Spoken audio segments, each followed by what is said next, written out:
Put your makeup on, get your nails done, curl your hair, run the extra mile, keep it slim so they like you.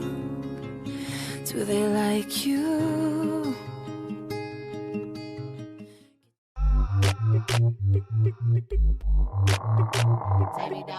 Good morning, everyone, and welcome to another episode of the Saturday Morning Show. I'm your host, my name is Beingbola. On today's episode, we're going to be talking about health and fitness. More importantly, we're going to be going into the real issues and telling the truth and exposing all the myths and all the lies. But before we get to that, I'm going to go into the gist. Now, today's gist is a little bit about my own health care or my own health journey. When I first moved to Canada, I wasn't big, I wasn't small, I was just right. Then I started school, and school was good, all the pressures of school and things, and to let off steam, my friends and I would go out on a Friday night. Nothing crazy, we just go dancing, stats, calculus, all that stuff, just to let off steam and dance. And then my second year, I got more interested in my spiritual life. I got more interested in social groups, so UN, UNICEF, international competitions, that kind of thing.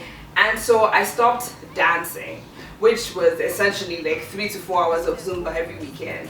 Gone. But my diet didn't change. Nothing crazy happened. I was a little fleshy, but nothing crazy.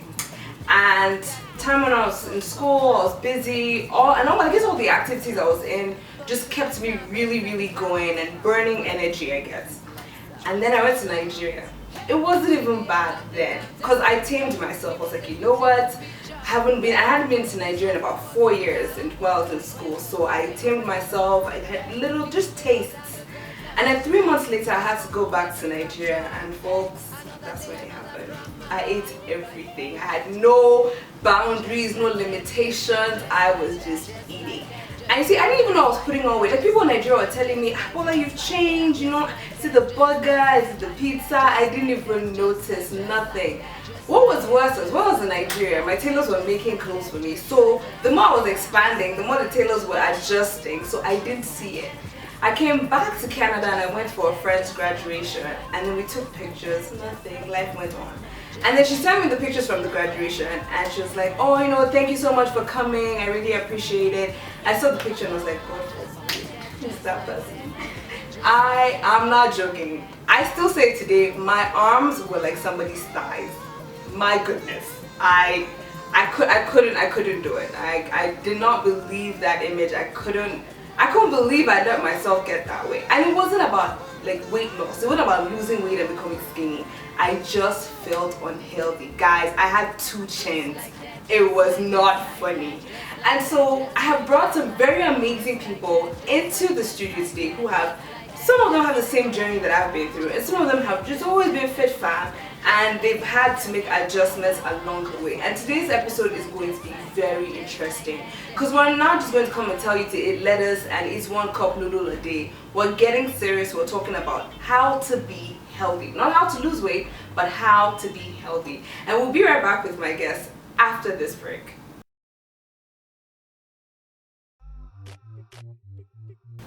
Welcome back, and like I said, I have amazing guests in the house today. This is Shea, Femi, Ada, and Kosi, and we're going to be talking about how to be healthy and just healthcare in general. So before you guys came in, I was sharing essentially my wake up moments, the moment I realized that I was unhealthy and I needed to do something about my life, essentially. And so we'll start with Shea. When did you realize that you had to make a change? Ever since I was chubby, I'll put that out there, and I really loved the way I looked. I never had any situation where I'm like, okay, I need to go to the gym right now and lose crazy weight. I always loved my body. But essentially, I started playing soccer when I came to Calgary, and I found that I was lacking behind on the soccer pitch, and I was sitting on the bench.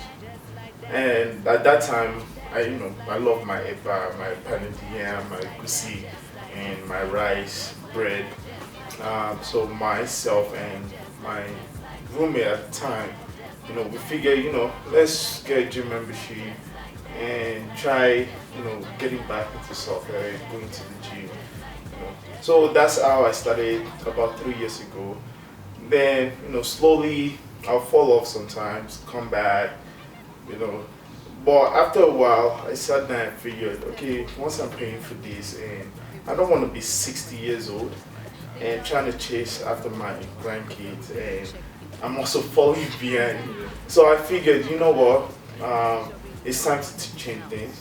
At that point, I didn't know what I was doing, but I did make a dedication saying, from now on, I'll go to the gym as much as I could. Although I didn't know anything, I would figure something out and work hard.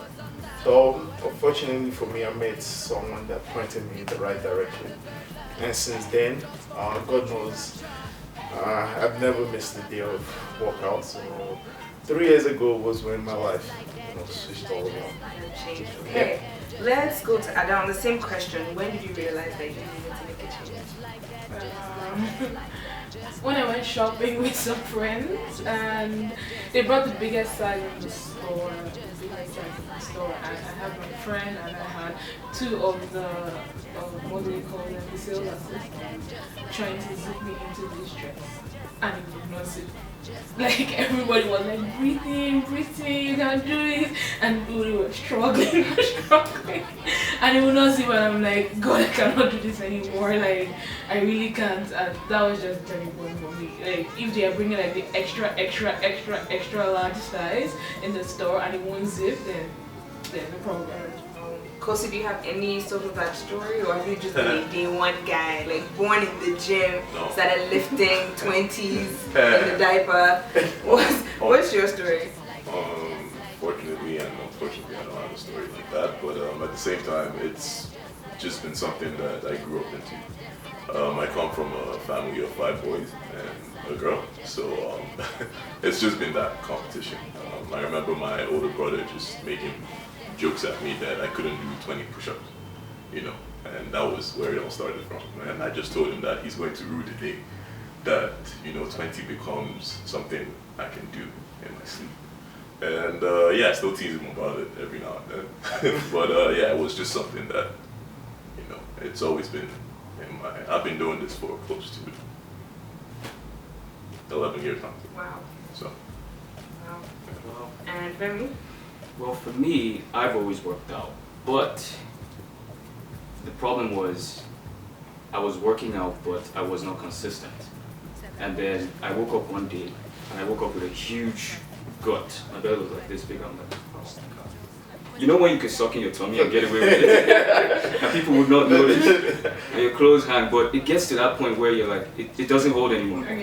It doesn't, and I decided that day that, you know what, I can't do this anymore. I have to make a change, and it has to be consistent, and I have to stick with it, like be like a police on myself, stick with it. And that, I actually started that in December, and I have relatively tried to stick to it, and I've seen results, and it's been good so far. Okay, so I have a question. My question would be pointed at Adar, because like, shed weight type thing. And so what will be your accomplishments? Accomplishment how? Say like before and after. So what were you, when you started your journey, what did you weigh, if you're comfortable saying, and then what do you weigh now? I used to be 277. Okay, so the story actually didn't start in Calgary, because everybody here from Windsor knew how big I was in Windsor. So at 277, I went for a friend's graduation in Maryland, and then when I came back, for like the first time since I ever got into University of Windsor, I went to St. Denis not to write an exam, but to go to the gym. And I got on the scale and I was 277, and I cried from St. Denis to Peter Street because I didn't know what to do. I didn't know anything about that. So I kind of started, and then I got to 250, and then I got to 225, and then I went to Nigeria and I forgot about that, and then I moved back here, and then as a the dress incident I was like 258, which was sometime in 2013. And then from 258, I started struggling, and now I kind of vary between 162, 165. My goal weight was 155, but then when I got to 160, I'm like, I'm okay. I'm just maintaining here. I don't want to be too skinny. But yeah, I always would tell myself that if I don't get to my goal weight, then I didn't succeed, like I wasted my time. So even if I got to 180 and everybody's like, oh, you look good, in my head I'm like, it's not my goal weight, so I failed if I don't get to the target I set for myself. So yeah, Great. my accomplishment. Nice. We're going to take a quick break. We'll be right back, and we're still talking about health.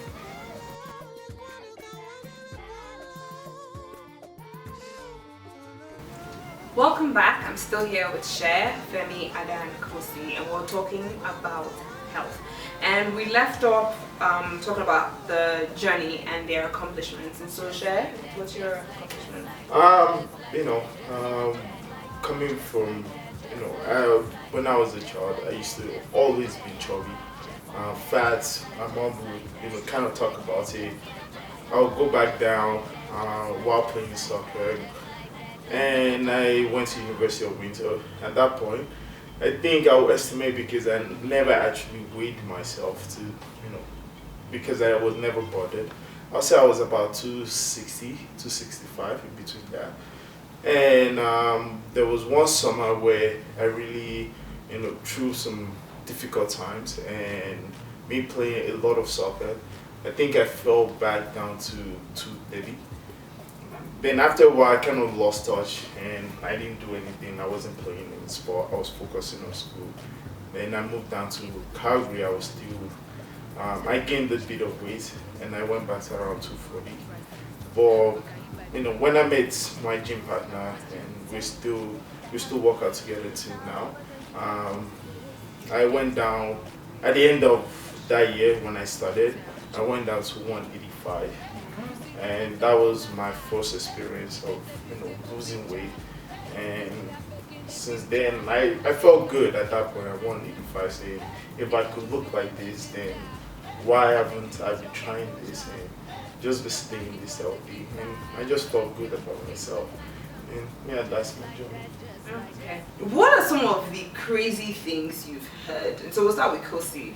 What are some of, if you've heard any or if you've tried any interesting diets?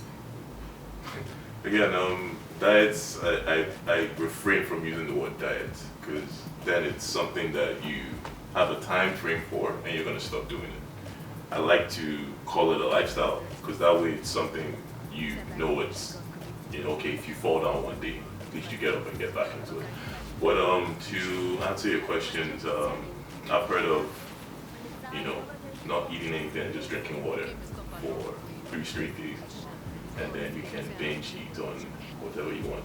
And what people don't understand is the body is made up, I might be wrong with the number, but it's close to 75% water. So what that does is you get saturated when you're drinking the water for those 3 days or whatever. It masks that you're actually losing weight. But what's actually going on is, you're empty at that point. Like, you don't have any energy at that point. And if you notice, you're going to be weak too, right? So during those 3 days, you lose some weight, water weight, because again, our body's water, and it just keeps going in, out, going in, out. And then those 3 days after, when it's done, and you go and weigh yourself, and you're like, oh, I lost 10 pounds or something. And then you can eat whatever you want. It will shock you the way your body starts to absorb all the food again, the nutrients and everything. And it will actually point out that you didn't do anything for the past 3 days, right? So that's one of the many that I've actually heard. Ada, have you heard any? I actually tried the protein diet when I was in Nigeria. That was the one where you can only eat proteins for some days, and then after that I started to incorporate carbs. I don't really remember how it goes, and I don't want to remember how it goes. But yeah, that was another one. And then I had some friends who tried like all cereal diet and all bananas, like lots of crazy things. Yep. And Cher, have you heard anything? I've heard a couple of, I've heard the water one where you just drink water and Right. I've read that one. I've read all the protein and introducing carbs. Another one that I do hear about is the fruits diet, where you just go crazy on fruits. But what people don't understand that is that fruit also has a lot of sugar in it, where it turns into fructose and stores their fat. I don't want to go into the whole technical term. But I've read about that one, and it works for a while, and that's the thing people don't understand. As Kosi said, the water diet, yeah, after you lose the water weight, and you think you're actually losing weight, but what you're doing is just shedding the water weight, but your real weight is still there. For the fruit diet, yeah, you lose some weight. After a while, your body what people don't understand is your body is so smart that it will start converting the fruit into fat and storing that as source of energy.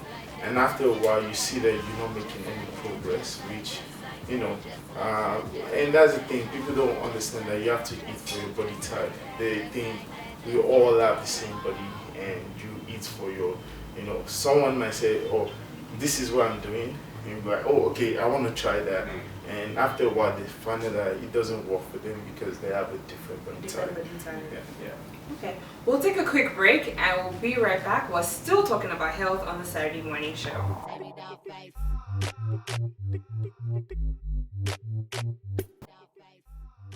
We're still on the Saturday morning show, and my name is Bola. So we want to talk about moments where you really just wanted to give up, where you're just like, you know what? Especially for Shaya and Naga, this question. Maybe you got to 190 or 200 and you thought, well, I'm now a size 8. It's not that bad.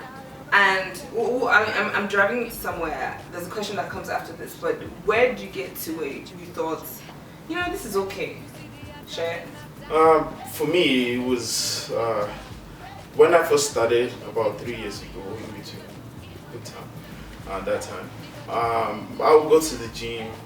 At that time I haven't switched my diet. I was still stubborn. I still don't want to give away my Eba, my pounded yam, you can see, because I'm an Ijebu boy. And those things really mean, I love those. So I'll go and I'll try and, I'll just feel tired, depressed, And at one point I actually thought, it's not like I wasn't happy with the way I look. I never had an issue about that. So I, sometimes I will not go to the gym for a week. Then I'll go back, try, until I met my gym partner, as I said, and he started. At first, he told me, he told me later on saying that he told himself that he only gave me a week. That after a week, that I would stop coming to the gym.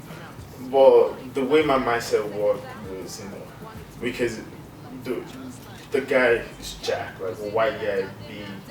And when I saw him, I was like, this guy, if he can come to the gym every day, because I used to see him, like, I want to be like him, like, I want to get cool. So I started going to the gym, and after a month, he kind of pulled me to the side and told me, like, dude, like I'm impressed that you've been coming every day, like, what's going on?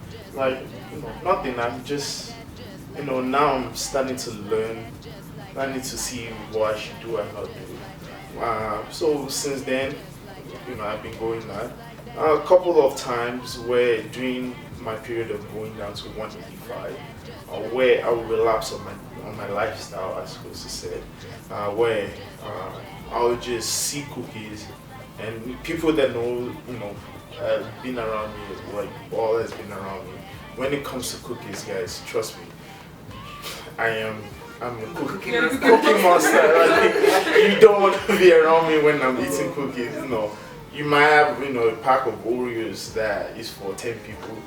Step out of the room, come back, it's already done. Like, I am bad like that. So, sometimes I'll just go crazy on cookies, and I'll just step in the gym, feel horrible, don't want to do it, and my gym partner will come in, and the look I'll give him alone will tell the whole story. Like, it will just come in, it will look at me, and I'm just dying on the treadmill, just going, and we just look at me, and we just laugh like, you had some cookies again. I'm like, I'll just nod my head, and I'm like, I'm not gonna talk because I am mad at myself, I'm mad at everything, and at that point, you don't even want to come talk to me because I will lash at you out of anger, right? And he would just look at me and he would just let me be. He would just ask, how many more minutes do you have on the treadmill? I'd be like, 20 minutes or 30 minutes, and we just go do his thing. Afterwards, I would join him. So there are a couple of times, and that's the thing people don't understand. They think people like us that go to the gym a lot, we never had that thought of, yeah, we do relapse sometimes on our lifestyle, but we do. But what it takes is the mentality and the goals that you set to go back and continue doing what we do best. And what about you? My wanting to give up was never really that I got to my goal and I'm like, oh, I'm fine now and stuff. It was more like I got frustrated during the process because there are a lot of things that you don't know and you have to kind of figure out as you go along the way. Like, I didn't know anything, I really understand what it meant to plateau at a certain weight, and so I plateaued at 200 pounds. You need to understand how frustrating it is to be at. I was at 200 on the dot for like 2 months. I wouldn't go to 199. I would go back to 205 and then come back to 200. I wouldn't see 189. And there are times where I'll just sit in the gym locker room and I'll cry. I'm like, I'm not doing this anymore. I can't do this. I'm done. And I'll take my bag and I'll go home. And then as I'm walking home, I'm like, I'm not turn around. Like, there were those days where I used to spin a lot. That was really what helped me because I have like bad knees, so the treadmill was never really much of an option for me. So I used to spin a lot, and I'll be on the bike taking my spinning class, and I'll literally be crying on the bike because I'm in so much pain. I don't want to do it anymore, but I have to do it. And then there was this stuff that kept happening where maybe Monday to Friday I'll lose 5 pounds, and then by Monday I gained the 5 pounds back. And then that week I'll lose the 5 pounds. The weekend, Monday, I'll gain the 5 pounds back. So like, I didn't have a trainer, I didn't really have anybody to talk to about all these things. And then funny enough, there was this female trainer at the gym. She had seen me when I first started coming, and she had seen all the weight that I've been losing. So she'll come meet me and then she'll be like, oh, I noticed you only take like the cardio classes, why don't you do weights? And I'm like, I'm still fat, I can't do weights right now, or when I lose weight. And she's like, no, you have to do everything, at the same time. And then I told her about the problem, and she's like, do you notice that maybe you gain more weight around your period and stuff like that because you're a woman? And she will explain all these things to me, and I'm like, So it's not like I'm actually not making progress. And then she will tell me, even though you plateau, being on the same spot is better than going back to where you were. So don't give up, keep working out, as opposed to giving up and then you gain everything back. So Anybody speak on the plateau incident? Do you have any experience like that? Well, yeah, I'm sure Pussy has, I've plateaued though, a lot of times where I'm trying to drop to, right now, as of yesterday I was 208. I was trying to get to about 205, and for the last 3 weeks I've been on that 208, not dropping, not just, I know my body, once I hit that spot, in this stage of my car, I just believe, it's that time. And the goal I set for myself was 3 months, and I already passed that 3 months of cutting down. So at that point I just give up, saying, you know what, I'll just maintain that weight for a while. And sometimes you actually need to maintain that stage for a while. Let your body, your system adjust to that weight, and before you know it, you're gonna go back and you start shedding that weight. One other thing that you can do is, while on your lifestyle, you can also introduce some carbohydrate, give your body a bit of glycogen to work with. Because while you're on your lifestyle, you depleted. Your carbohydrate level has already gone down. So you need to give your body glycogen to work with. Give it a little bit of energy to work with. Then see how it goes again. If not, then you need to sit down and do your research. Most people don't really do research because they figure, hey, I know it all. Trust me, guys, you never know it all in these. When you go into the gym, you never know it all. You're not an expert. You're not 100%. You always have to do research upon research. Sometimes I'm about to go to sleep. I remember stuff. Then just for 5 minutes, I'm on my computer just trying to find that answer before going to bed. So research is another thing that people need to familiarize themselves with. That's great. So we're just getting started and we're about to get deeper. We're going to end this week's episode here. So what you have to do is like, subscribe, and comment below. Put your questions, your comment, share your story with us. We'll be back next week with part 2 of the health episode. My name is Bola and this is the Saturday Morning Show. On today's list is 5 things to do at the gym. 1. Pace yourself. Don't overdo it on your first day. 2. Breathe. Inhale and exhale as you work out. 3. Hydrate. It's very important to drink some water as you work out. 4. Stretch before and after working out. 5. If you don't know, please ask for advice, especially with the equipment. You don't want to hurt yourself now, do you? See you next week.